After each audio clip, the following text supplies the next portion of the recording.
Ну, на самом деле, мне очень нравится то, что меня приглашают сюда. Это для меня даже честь.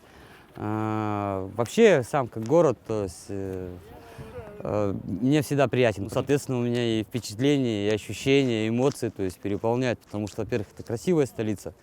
А во-вторых, такой огромный фестиваль. Я знакомлюсь здесь с людьми с разных стран, народов, общаюсь с ними, дружу с ними. А потом после этого еще и к ним в гости приезжаю, потому что приглашают так же, как и сюда. Так что вот уже какой год он проходит, изменения есть, но эти изменения, в принципе, они особо не затрагиваются, потому что каждый год одно и то же, но в плане в лучшем случае. Вообще, если сравнивать, я вам скажу так, я не могу сказать, лучше это или хуже это.